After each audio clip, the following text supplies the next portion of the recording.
Hello friends, কেমন আছো তোমরা সবাই? অনেক দিন পরে আবার ভিডিও করছি, কারণ আমার মোবাইলটা খারাপ হয়ে গেছিলো। তার জন্য অতদিন ধরে আমি একটাও ভিডিও করতে পারিনি। এর মধ্যে দিয়েই আমার দিদির বিয়ে চলে গেল, আর আমি একটাও ভিডিও করতে পারলাম না, কারণ আমার ফোনটাই খারাপ হয়ে গেছিলো। তবুও আমি দাদা দিদিদের ফোনে কিছু ভিডিও করেছি, ওইগুলো আমি তোমাদের সাথে শেয়ার করার চেষ্টা করব পরের ভিডিওগুলোর মাধ্যমে।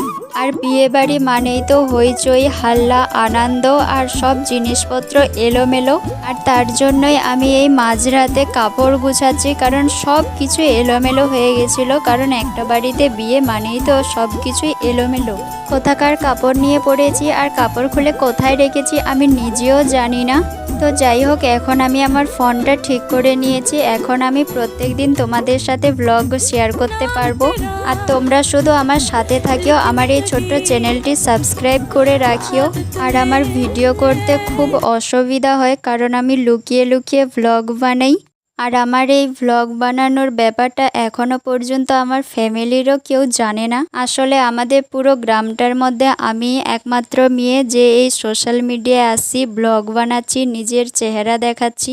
আর এইটাকে আমাদের সমাজের লোক খুব একটা নিচু চোখে দেখে, কেউ পছন্দ করে না। আর আমি জানি যে এটা আমি বেশি দিন লুকোতে পারবো না, কিন্তু যেদিন সবাই জানবে সেদিন কি হবে সেটা আমিও জানি না। তবে আমি এটুকু তোমাদের বলতে পারি যে আমি যেহেতু একবার শুরু করে দিছি, কিন্তু বন্ধ করব না। শেষ পর্যন্ত আমি কত দূরে এগোতে পারছি এটাই আমার দেখার। জানি না আমি পারবো কিনা, তবে আমি চেষ্টা কোনোদিনও ছাড়বো না।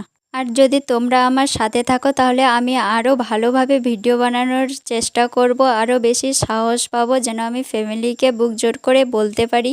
আর তোমরা যারা যারা আমার দিদির বিয়ের ভিডিও দেখার জন্য খুব আগ্রহী, এক্সাইটেড, তারা অবশ্যই আমার এই ছোট্ট চ্যানেলটি সাবস্ক্রাইব করে নিও।